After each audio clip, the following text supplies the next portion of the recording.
I want to thank everybody for coming to the Ward 8 Neighborhood Planning Assembly meeting today. The agenda consists of announcements and introductions at 7. At 7:05, we'll have a speak out from Ward 8 residents, try to see what they have on their mind and what they have to share. Sam, is anybody online that we don't see? There's a couple people coming in there. Okay. I just joined from my computer, if you wouldn't mind elevating me there. What do you want? What do you want? He's good. He's all set. Okay. Followed by the speak out, there will be a discussion with East District and Ward 8 City Councilor candidates. District candidates are Tim Doherty and Jake Schuman. Ward 8 candidates are Roan Allison and Hannah King. Hannah will be represented from Adam Ruth, and Brett Yates is representing Roan. And that will go to roughly 7:55, at which time there'll be a question period after you guys have share a few words. There'll be an election of Ward 8's Community Development Block Grant Representative, which Linda Rizvi has volunteered, and we're going to be out of here no later than 8 o'clock. I don't know how well attended this is. I do reserve the right to kind of ask people to not speak to infinite time points, and try not to repeat yourselves, although I probably will repeat myself. And I also want to acknowledge Lauren Eversole, who has really helped us. And I don't think this Ward 8, it would have been much different if you hadn't joined. And so I'm very grateful that you did that. We're going to miss you, and we'll give you a free Fletcher Free library hat on your way out the door if Adam agrees. Thank you, Bill. I hope I remain an honorary member of the steering committee at least. It's only because of people like Lauren and Keith that make this happen. So, and Linda. All right. So, any announcements from anybody out there who'd like to share any information? I see Ann Brenya and I see Romeo Herman. Romeo, you're not in Ward 8. You are in Ward 8. I forget. Yes, University Terrace. Yes. Great. Yes. So why don't you guys give us share some thoughts of Ward 8 issues at the present time, if you want to. Romeo, you want to? Oh, so yes, thank you very much. So yes, I'm a Ward 8 resident and I work for Green Mountain Transit as the station and customer service supervisor. I do run 2 transit stations here in Burlington as well as Montpelier. As far as being a Ward 8 resident, honestly, I do not have any specific issue that I'm concerned about right now. I am closely watching the city council run. I'm definitely for Hannah King because I feel like she is going to be a fantastic counselor. So beyond that, I attended my first time anyway, the city council meeting. So I'm hoping to attend in the future more and learn more about the folks at the council and what they're working on and all that stuff. But as far as the neighborhood planning committee and some of the stuff they're working on, I'm just more of observing now, but I'm certain that as time goes on, I'll have probably a lot to say. I'm just trying to get to know more about my ward and some of the things that we do need and some of the things that are going on, but I'm certainly will be having a lot to say in the near future. So I'm really grateful to be here and be part of the community. So I look forward to listening and learn more about the ward. I'm certain that there are a number of my folks that live on the same street that I live on. So it's good to see you guys. And Brenda, you want to say a few words? Tell us what's on your mind with respect to Ward 8? Sure, put me on the spot. I would encourage Romeo to join the Ward 8 steering committee. Unfortunately, I think if the new ward map passes, he's going to be in Ward 6 if he lives on University Terrace. But there is still a full year for him to become an active member of the steering committee. I would love to. I definitely would love to. So contrary to popular opinion, I've been hearing this around town, we are not yet a zombie ward. So and this meeting will emphasize that fact. We may be down, but we're not out. We're just not sure what the next reincarnation of Ward 8 is going to look like. Anybody else? Lauren? No, parking's always fresh on my mind. In what way? Uh, well, I find that parking can be quite difficult, especially in the downtown section of 40.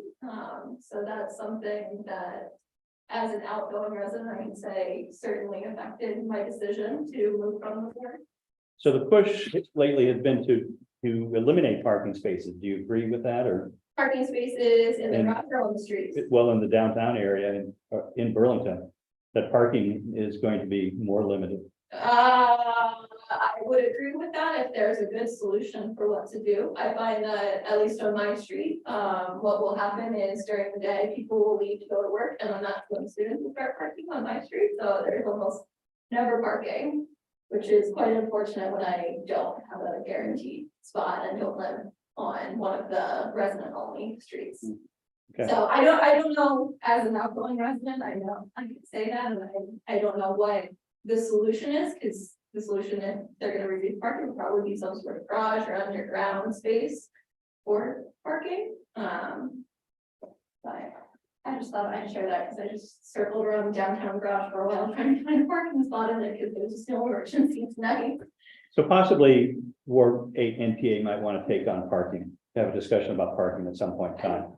We're told what should happen to parking. Nobody's ever asked us what should happen to parking. Funny how that works. Yeah, I would be happy to continue to give my thoughts, and I know a few people who would feel the same way, so happy Okay. to come back for a guest appearance. So that's good to know. Thanks. Lauren, what street do you live on? Fuel, On Buell, okay. yes. Yeah, and where are you moving to? The old North End. Okay, I have a driveway. more parking out there. Yeah.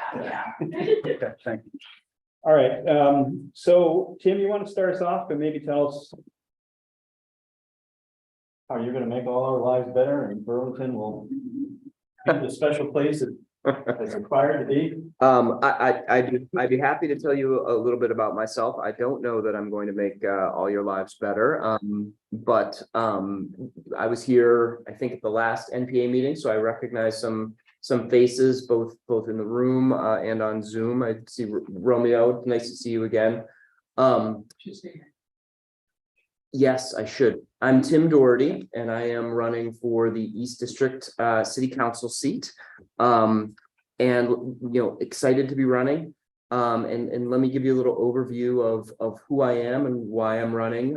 My spouse and I live on Colonial Square in Ward 1 with our 3 sons, one of whom is here with me, Sam. All 3 of whom are in public schools. My wife is the principal of the Winooski Public High School, and I'm an attorney downtown. We've been longtime residents. We've been renters and owners in the East District, and love the city, but are concerned about some of the issues that we have seen in the last few years. We've been concerned about rising property taxes, just the general rising expense level of living in the city. The balance between our neighborhoods and the University of Vermont, and public safety. And I've had a real pleasure, and I wasn't sure that I would enjoy it as much as I have over the last, I don't know, Sam, 3 weeks, 4 weeks. We've been knocking on doors, 3 weeks, I guess, knocking on doors, introducing ourselves, and really trying hard to listen to what people are concerned about. I hear a lot of folks are concerned about those issues, public safety and affordability. And those are some of the issues that I hope to address. I also have a specific interest in parking. I live on one of the last streets in our neighborhood that does not have a non-resident parking ban. And right now, the tow truck company Handy's uses Pomeroy as a place to dump its cars during the day.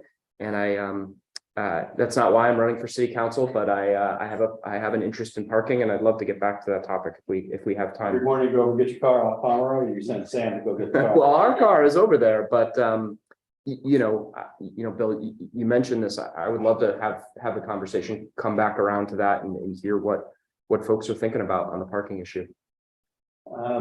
Brett, you're a student, or are you Ward Ward 8 or? I am neither. I live in Ward 6. I am a freelance writer and Oh, okay. also a part-time lift operator at the Bolton Valley ski area. All right, yeah, Nice. it's a good day today. I'm sorry to let you off. I was there today. Yeah, It was money day. right. So I think, hopefully tomorrow will be even better. We'll see. Tell us about Rome? Yes, yeah. Oh, I should probably hold the mic, right? Were you holding the mic? I was not. We're coming in very well. It's coming in without it. Okay, great. Yeah. Roan is a UVM student. And I'm here to represent Roan because I'm Roan's friend and also more importantly, a fellow member of the Champlain Valley Democratic Socialists of America. Okay, so you need to say his full name and what That's right. Yes, great. You're on a better meeting than I do. I'll try to get with it. That's right. Excellent. Roan Allison is running for city council in Ward 8. And my name is Brett Yates. I'm here to represent them as their friend and as a fellow member of the Champlain Valley Democratic Socialists of America. And along with the UVM YDSA, Champlain Valley DSA is the UVM YDSA is the youth wing of the organization, and together with them, Champlain Valley DSA is kind of the campaign team for Roan. I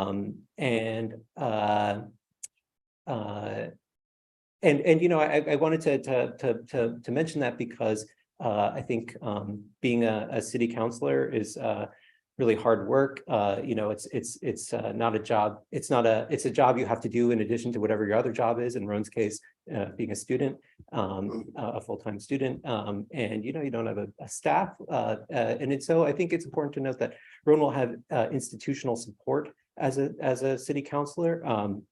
We will be Roan's volunteer staff.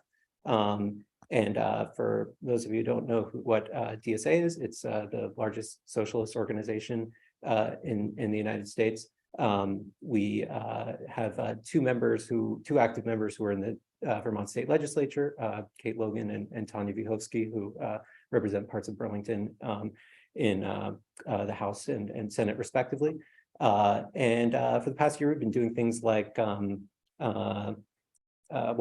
canvassing for Tanya and Kate during the Democratic primary, lending support to the unionized Starbucks workers in South Burlington. One of our members is a barista there, and holding trainings and discussions for other workers who want to unionize their workplaces. And I mentioned all this just because I wanted to highlight that Roan's work in this. I want to highlight Roan's work in this because I think it points to their sincere political commitments. None of us are like doing this work because because it'll build our resume or advance our career or anything like that. We have a desire to build collective power toward like a political transformation of our city. I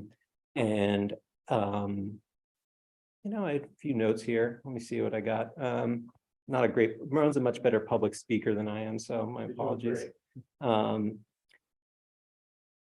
Yeah, I mean, we want to create a Burlington where ordinary people feel cared for and joyful and powerful.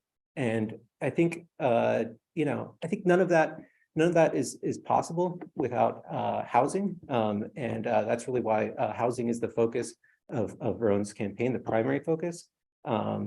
It's apartments are hard to find, rent is too high, people are struggling to make ends meet, and I think the city is suffering as well because of all this in a number of ways. I used to live on the West Coast for a while, and I saw cities like Berkeley and San Francisco, which used to be kind of centers for radical ideas of one sort or another, and they've kind of just become places for millionaires to live. And they weren't fun to live in as a result anymore, I think. I think many of us have an idea of Burlington as a place that can, like, on a small scale, demonstrate a progressive path forward for the rest of the country. That will not happen if it becomes just a city for the wealthy. So we have a lot of policies that you can look at on our platform online, especially around housing, around rezoning large parts of the city to create the possibility of denser multifamily housing, revitalizing the Burlington Housing Authority to build public housing along a model that's been used in a few places recently, like specifically Montgomery County, Maryland. And also protecting existing tenants through recognizing tenant unions, promoting tenant buyouts of landlords to create housing co-ops. There's a lot there. By adding new housing, we want to create a dense, walkable, sustainable city that nurses human creativity of all kinds, including political creativity. And yeah, I'm looking forward to if any of you have any questions. So we have Sam Doherty here. I may come back to you. I'm interested in your perspective. What year are you? I'm a freshman. Freshman in high school? Yes. Okay, don't go away. And we have Adam, who's representing Hannah King for Ward 1 City Councilor. Ward 8. What ward am I in? You're in Ward 8, Bill. You've been there since 2015. Well, we haven't voted on that. I'm soon be, I can't keep track of what ward you guys put me in. They put you in Ward 8 in 2015. Serving sentence in Ward 8 for 2 more years. Serving a sentence. Thank you, Bill. My name's Adam Roof. I'm excited to be here on behalf of my friend Hannah King, who's running for Ward 8. I used to be the Ward 8 City Councilor. I also served a sentence, I suppose, Bill, for 5 years from 2015 to 2020. I had the privilege of serving Ward 8. 5 amazing years. Hard work, like he said, it is really hard work, and it takes a lot of effort and a lot of time, but super fulfilling. And now I'm no longer on the city council. I'm on the chair of the Burlington Democratic Party. And so I help recruit and support candidates in those efforts. How are the levels, Charlie? Good? Can you hear me? Good. Okay. I met Hannah King when she was 18 years old. I was running a city council campaign in the East District, and she walked into an organizing committee meeting that I was hosting. She didn't know anyone there. She just started on social media and showed up, which caught my eye because not everyone at that age is confident enough to walk into a room full of strangers and talk about politics. She had just moved up from Massachusetts that same year and wanted to get involved locally. And what I got to know about Hannah early on, which has really taught me a lot about what Hannah is still today and how she's grown. She comes from a single mother household. She comes from a family who she lost her father when she was young. Her mother is a lifelong dedicated union worker. She has siblings, which she had to help care for. And Burlington is her adopted home. And from the 5 years that I've known her, I've come to know Hannah as someone who's deeply conscientious, deeply committed to her community, knowing that some people who have been here for a long time want to see people who are in their 30s or 40s helping lead their community. But I think there is a space for young people who are mature, who have a vision for the future and the confidence to step up and do the hard work, not just as a counselor, but it's hard campaigning.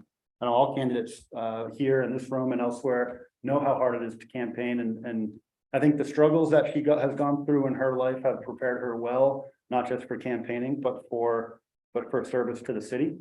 A lot of the issues that she talks about are similar to what a lot of city council candidates talk about, because we know what our issues are in Burlington. They are housing, their affordability. In the East District, certainly, it's how do we work with and hold UVM accountable, especially related to housing issues and affordability issues. Certainly, public safety is on the top of everyone's mind in one way or another. Environmental action is a critical thing. Hannah sees these all as issues that she wants to work on. Hannah's deep focus is on how to get that work, those ideas into a place of reality. And so as I've known her throughout the time that I have and her campaign, it's focused on understanding the bowels of this building, which can be really difficult to know sometimes. They can be really complex and convoluted and frustrating as all hell. I'll speak from experience on that. But she is deeply committed and prepared, in my opinion, to come in and get herself into that system, to work within it, but also be changed from within. I think that having a voice like Hannah's that is clear and conscientious and thoughtful can really add some positive change to the way that this building works, because it doesn't always work super well on issues that, like I said, we all know we all need to address.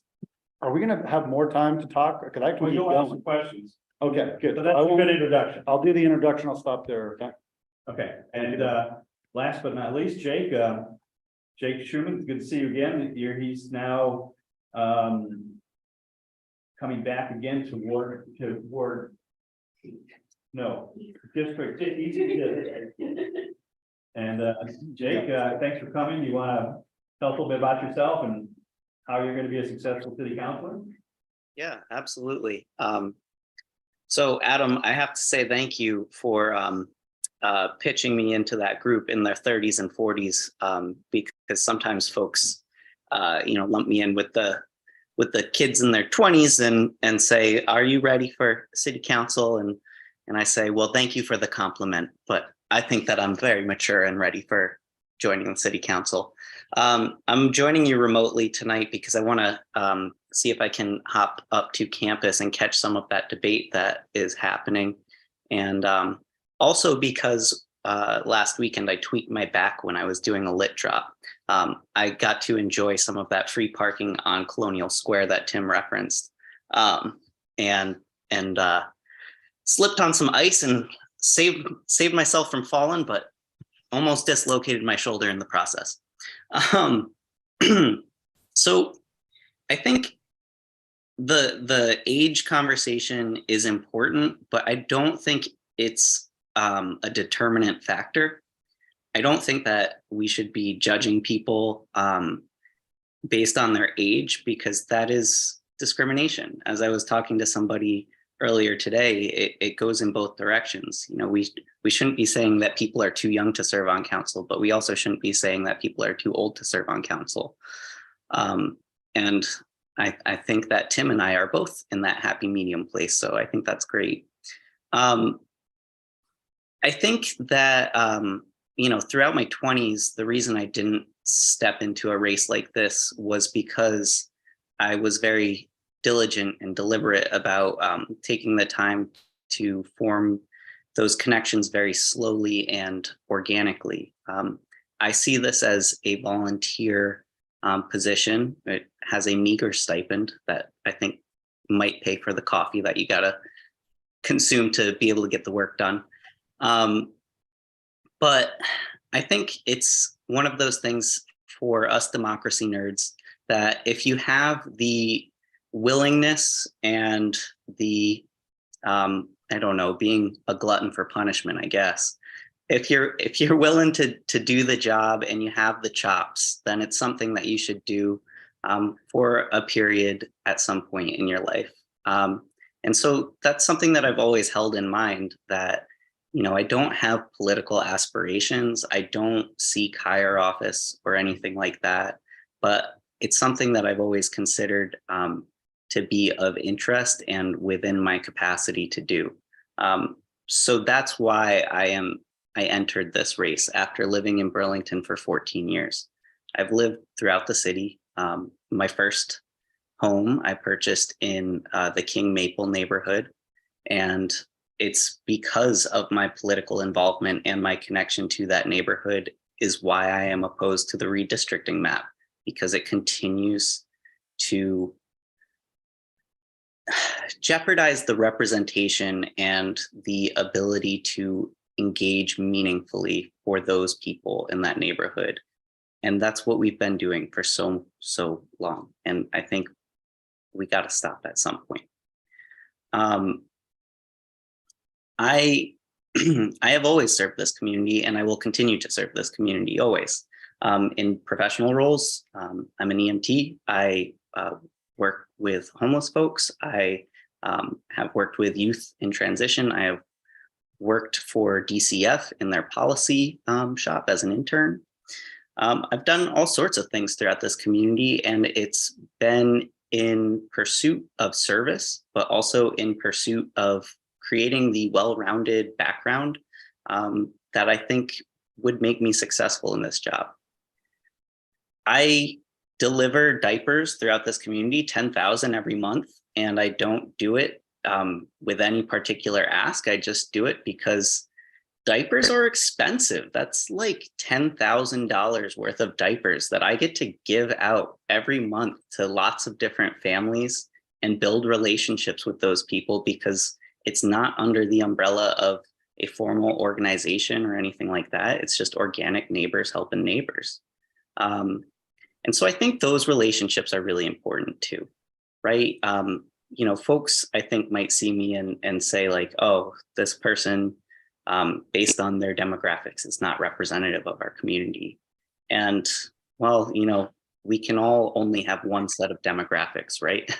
But I would say that, you know, my first meeting in the community was with a group of folks at Salmon Run. And I told this group of Somali women, you know, I don't want to commodify our relationship, right? And I don't want to speak on behalf of you. If I speak for you, it will be with a message that you have specifically empowered me to share, right?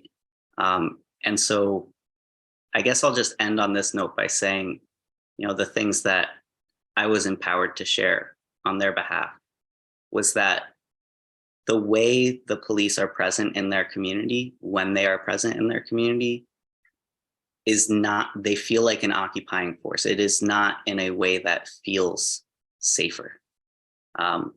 They also feel victimized and othered by our education system and by my previous employer, DCF.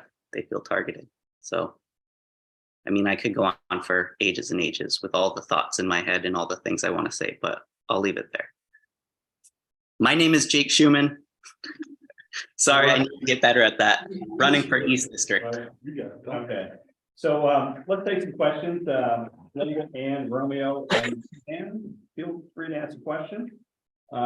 Keith and Lauren, you want to start off with questions, or anybody want to ask our formal candidates about issues, topics, concerns? Go ahead, Romeo. Okay, can you hear me? Yep. Okay. This question is both for all the councilors or the representative in this case who are running for the council, whoever's running for city council, their representatives as well. What will you do upon being elected to build a trust between the community and the judiciary system, which includes the police department? Sam, why don't you go, or Jake, why don't you go first? We'll go backwards for that question. Happy to keep things easy. Thanks for the question, Romeo. I think, well, so before the race is even decided, you know, I had a sit down with Murad, acting chief, to have a discussion, you know, just to build the bridge and build a relationship. And so I think that's where it starts, right? Is like, before we can get into resolving conflicts, we have to have relationships with each other. And I think that it was a very productive conversation. We scheduled half an hour and ended up talking for an hour.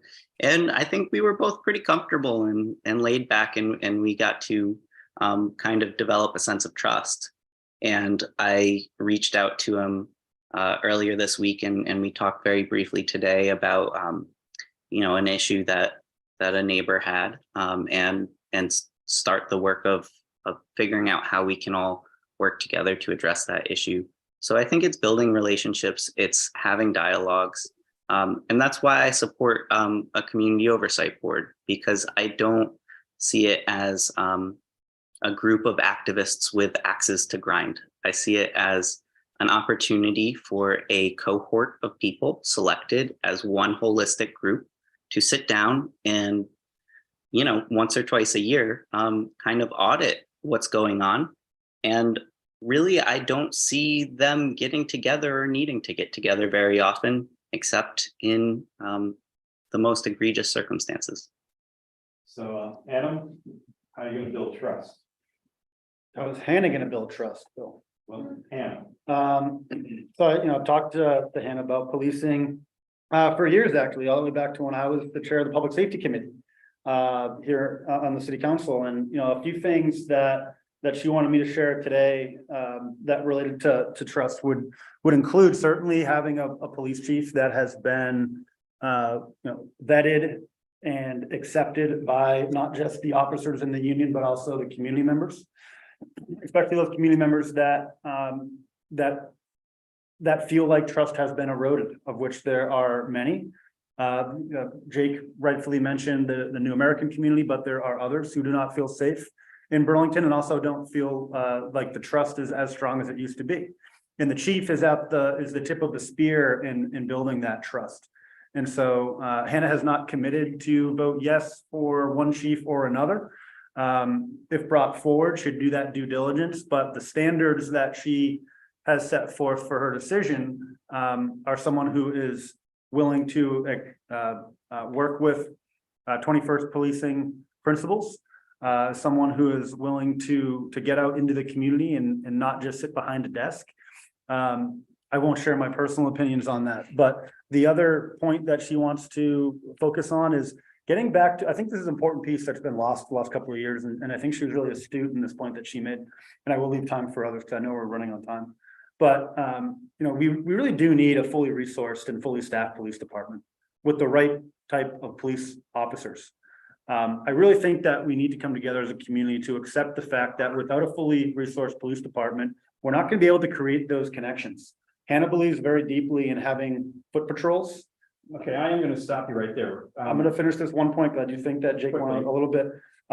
With the right type of officers on the street who are not sitting behind their cars or behind their desks, going out and building those relationships is absolutely critical. And the fewer cops we have, the fewer police resources we have, the less we're going to be able to do that. Okay, Romeo, I'm gonna offer here that I didn't hear you say trust between police department and the community. That may have been inferred, but I didn't hear those exact words.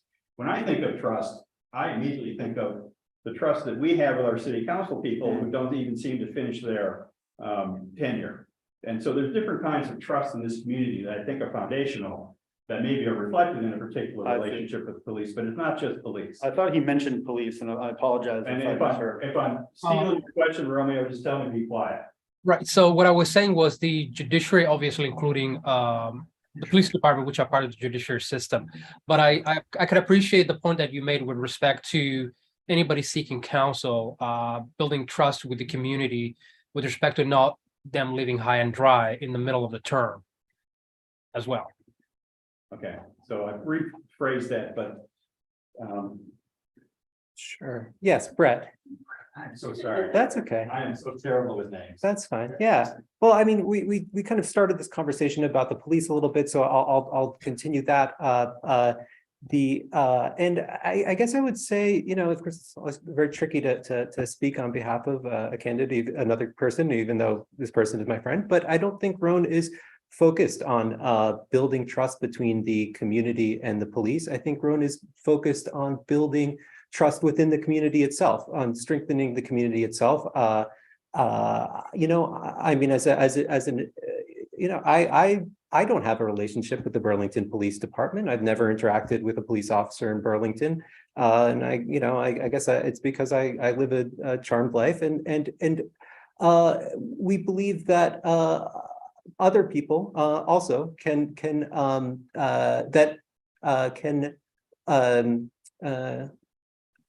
that we can make changes in our city that where people don't where the question of their trust in the police is less pertinent. I think we are interested in housing. We are interested in mental health services. We're interested in public infrastructure that supports communities to be healthy and safe. And that's not to say that, I think because, Ron is running as a left-wing candidate, I think they get questions a lot about whether they're interested, whether they want to abolish the police or defund the police. And that is not the fight that they are trying to fight either. Nor is it the case that we feel that building a stronger relationship between these communities and the police is the answer to their problems. I think we need to build stronger communities themselves. Tim, what about trust? Yeah, and thanks, Romeo, for the question. A little bit in response to what Brett said, there are many members of our community who are not so fortunate that they can avoid contact with the police. So I think it is absolutely pivotal that the police department have the broad support of the community. It's pivotal because it is justice and equity demand it. But it's also really, really important to have good policing. You cannot have effective policing in communities where huge segments of the population do not trust the police, do not feel safe with the police, are not willing to communicate with the police, are not willing to cooperate with the police in investigations. So I think it's really, really critical that that trust be built, and I appreciate the question. There are a few things, Romeo, that I am optimistic about. We have this Cahoots model that is now fully funded, which takes the principal responsibility for responding to folks who are in acute mental health crises away from armed law enforcement in the first instance, and provides that responsibility to EMTs and trained social workers. I think having the police focus on the core of their mission and having folks who are perhaps better trained to respond to certain things will help build back trust within the community. So that's an issue. The department has added a new community service officer, a new community liaison position. I think those are really positive steps forward, but more needs to be done. The other thing, Romeo, I heard you talk about the judiciary. It's something that I have a lot of interaction with in my profession as an attorney. And I think one area which we haven't really talked a lot about in these fora yet is access to justice. We need to have a legal system in which people have access to legal representation, and that's something that has been near and dear to my heart for a long time as a practicing attorney here. We have a crisis right now in Vermont of underrepresentation. We have a lot of people who need lawyers who can't afford them and who can't access them. And people who do not have a solid assistance in dealing with our judicial system have a very difficult time. It's frustrating, it's alienating, and frequently your rights aren't well represented. So I think that issue is something that can be worked on a city level and on a state level as well. Linda and Brenya, any questions? Lauren, Pete? I'll just pop in and say really quickly, Tim, if you ever need some people who need legal assistance, I always got a pile of them for you. Yeah, I please refer them. I'd be happy to try and help.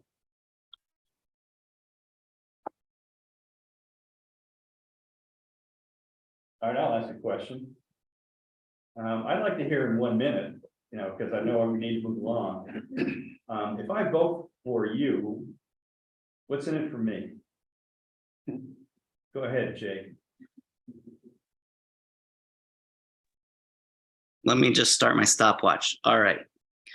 Well, if you vote for me, you're going to have a city councilor who understands this community and seeks to serve every single member of the community. I think that UVM needs to be a partner. For too long, they've been a neighbor that we put up with. I think that we can solve so many of our problems together. We have the expertise, we have the motivation, we have the enthusiasm within our community. In these forums, we hear so many brilliant ideas.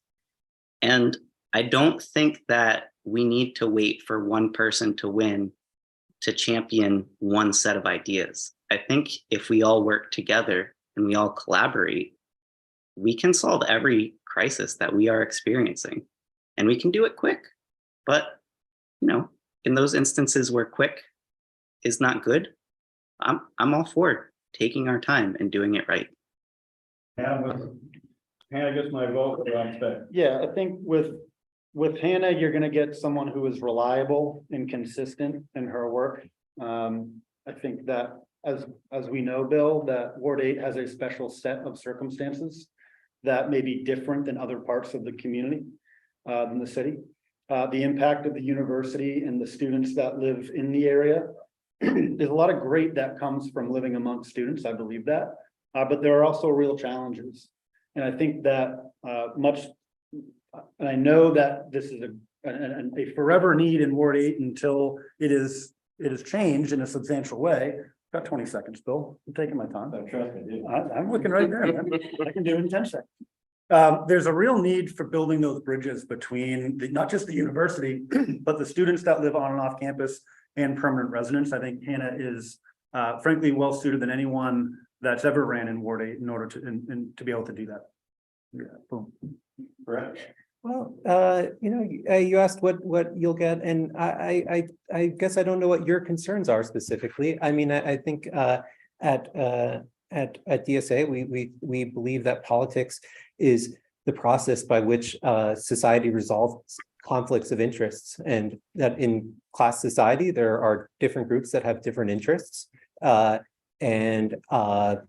the job of the politician is to figure out which group they are representing. And so really, I think what Roan promises to offer is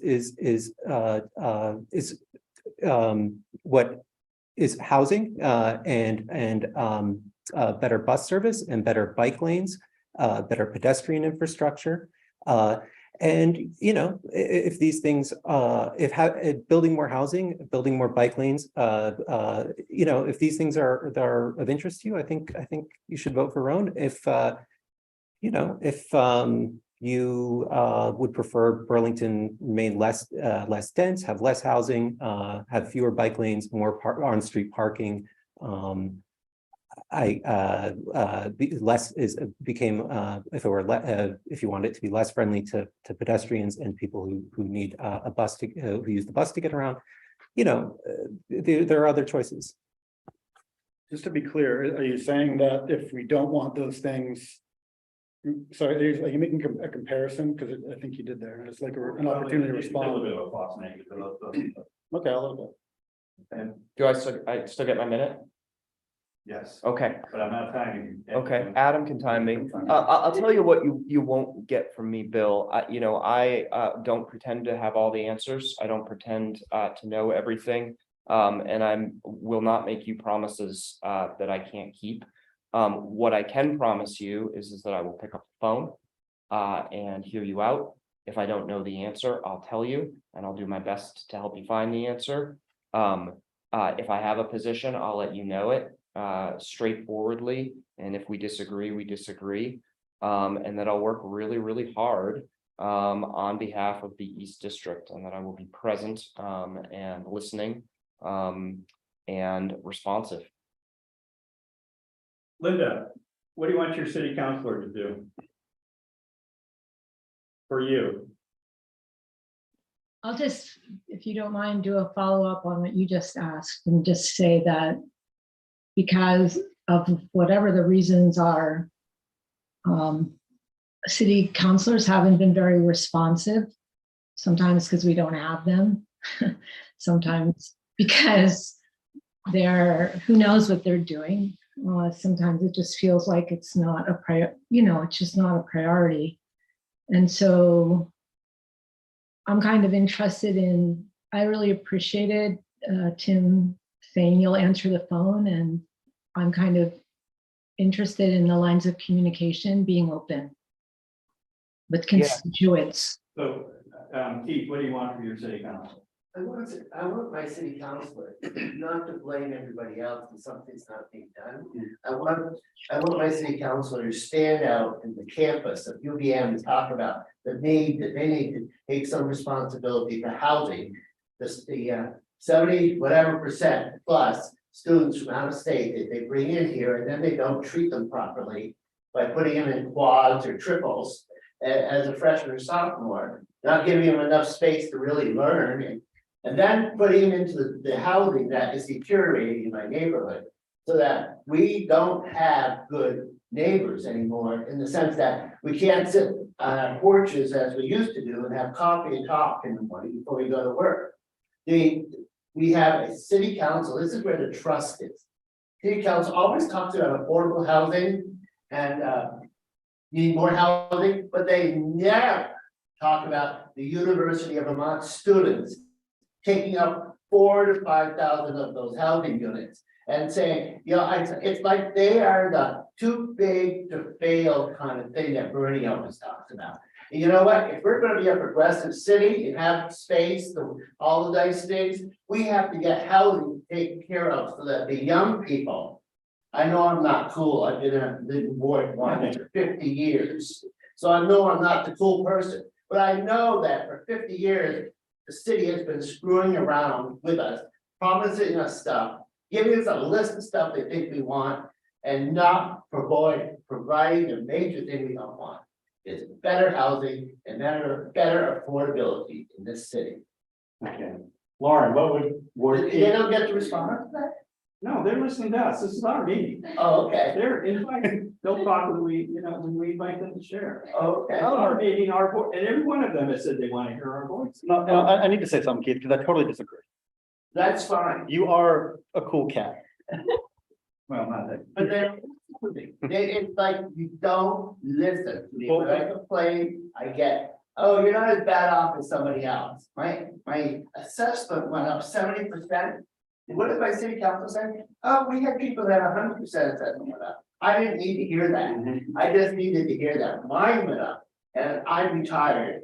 And because they set the limit of my house value at 400,000, retired of that, I don't get a rebate for the excess. So my house keeps going up because speculators are willing to pay more for the houses.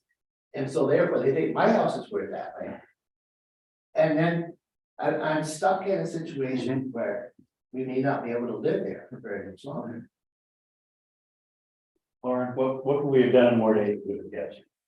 Our city council. Well, I think what Keith talked about would have helped a bit. I definitely agree on the housing front, and I do have strong feelings that UVM should take ownership of that because it's bad for the students and it's bad for the community, the way that they're kind of throwing it around. I think my chief concern is I would like my council member to have actions, like not just say, yes, I will do this. I'd like to see the tangible efforts that have been made for certain things there. As we talked about tonight, there's a lot of concerns in the community, and I think we've talked about a lot of them.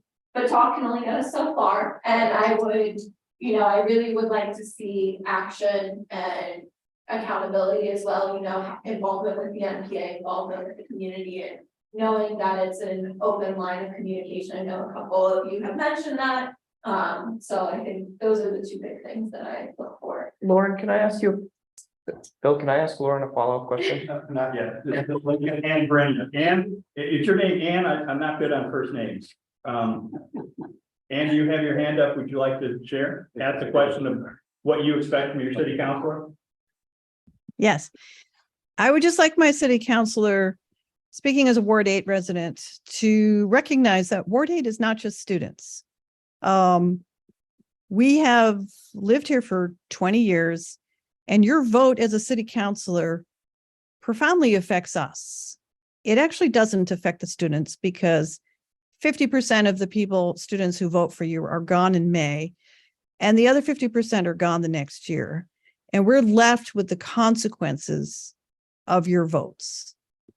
And I would just like our voices to be heard because we are a very small minority in this so-called student ward, but we have skin in the game. That's all I wanted to say. Well, if you had been better, more effective at redistricting, maybe that wouldn't be the problem there, Ms. Green. And I'm gonna put Sam on the spot. Sam, you're the next generation. What do you want Burlington to look like when you're sitting here where we're sitting? Well, I want a high school, a real high You school. don't have one now? I want one with windows and with athletic fields, and I think obviously the city council isn't as involved as with that, but making sure that that happens is really important to me because, and important to my brothers who I hope end up going to a real high school. So how are you gonna pay for it? Well, property taxes, trying to keep them low. And, I hope that the government helps with money. Here, here. You can answer. Yeah.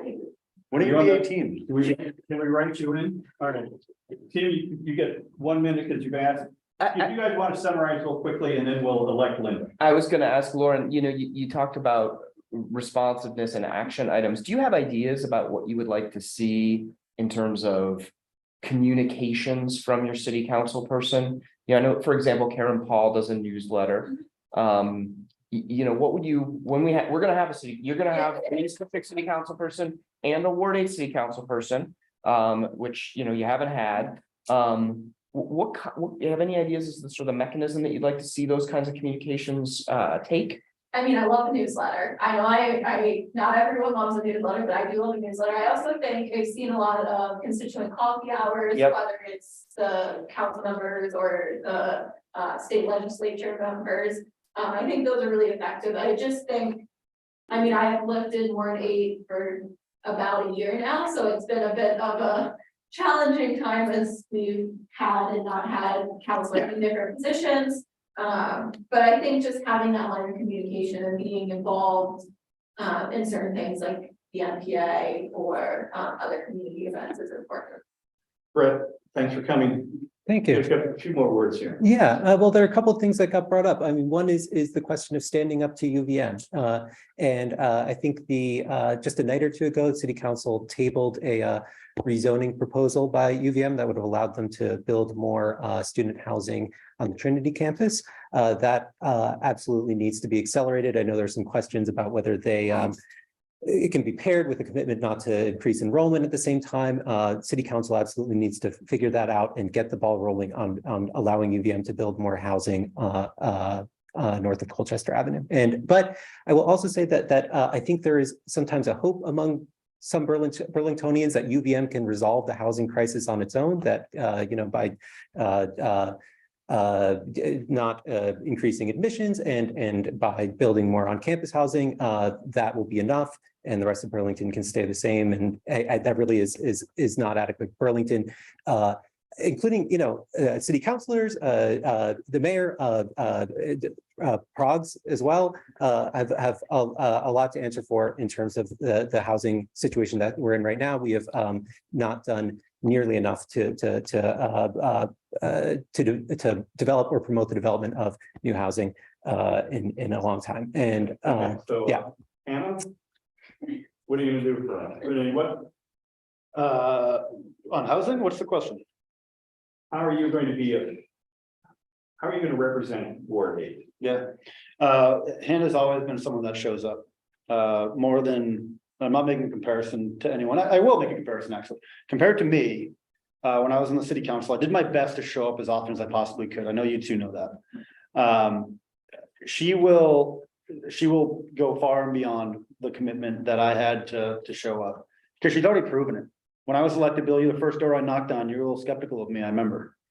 But what Hannah has proven, even at a young age of 21, I was 24 when I ran, she's 22 now.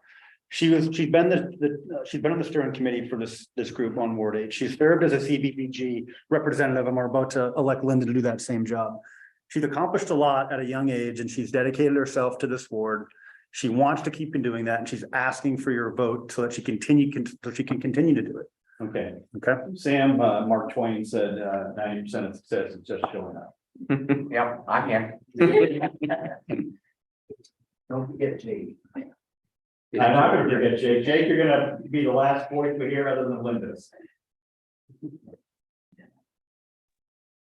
Romeo, do you want to say your piece first? I don't want to cut you off. Your hand raised.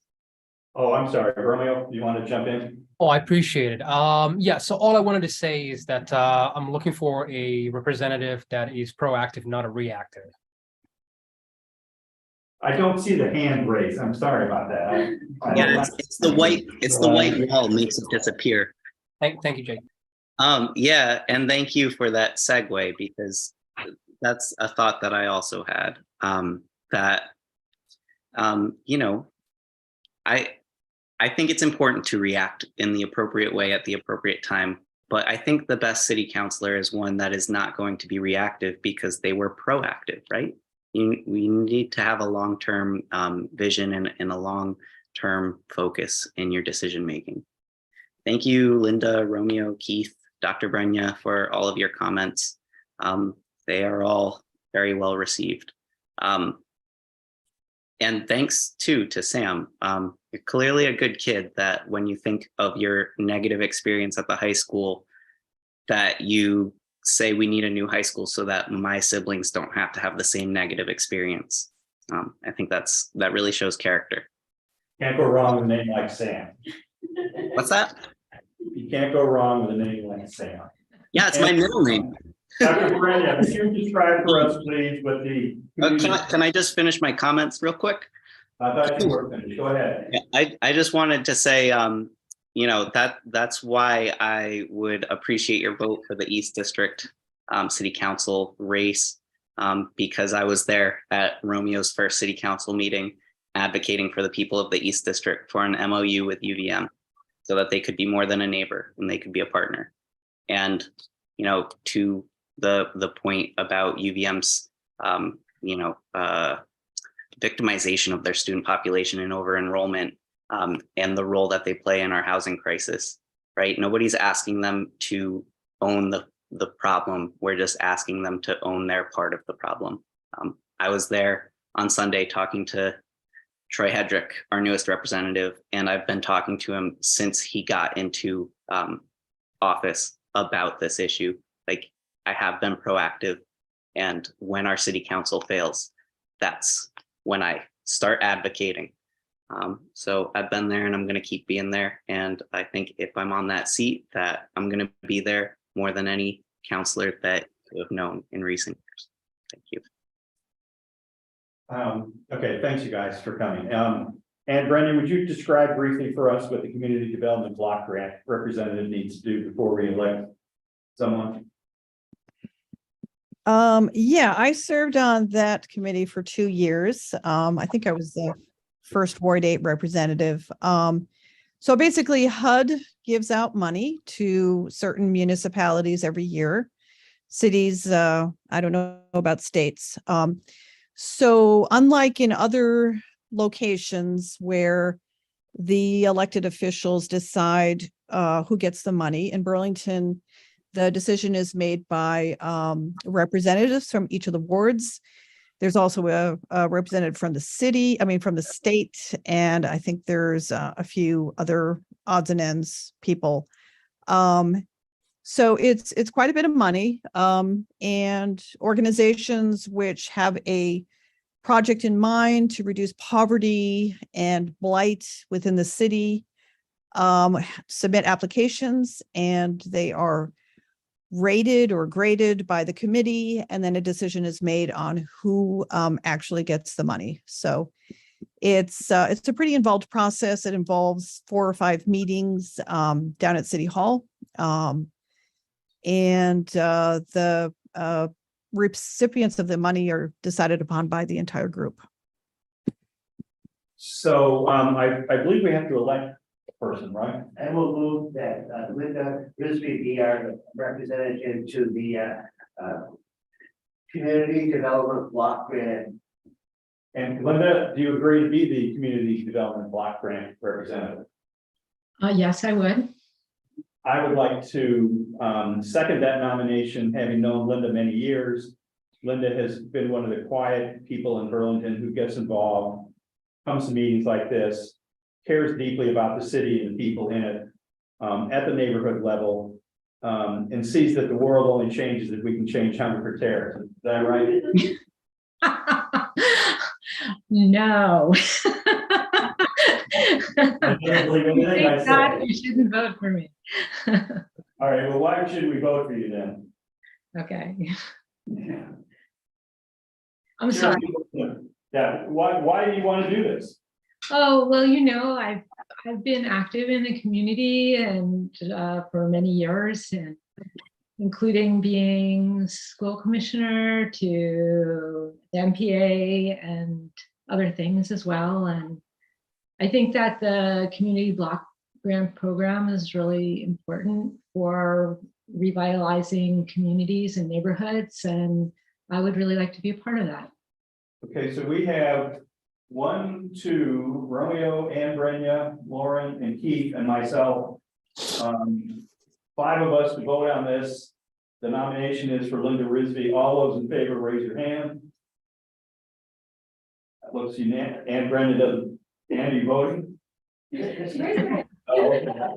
All right, Linda, congratulations. I hope you know what you're getting into. Thank you very much. I'll let you know. Thank you, everyone. 8 o'clock, so we're done. Thank you. Thank you, everybody. I really enjoyed meeting everybody. You went 1 minute over, Bill. Thank you for a great meeting. Romeo, you want to get involved, send Keith your email and we'll get you on the NPA. I have it, and I'm gonna just ask if you want to, we'll discuss it at our Okay, at our next planning meeting, and then maybe we'll be yeah. Yeah. Great. okay, sounds good. Sounds good, yeah. Romeo, we would love for you to get involved. Thank you. Absolutely. I would love to do that as well. Good.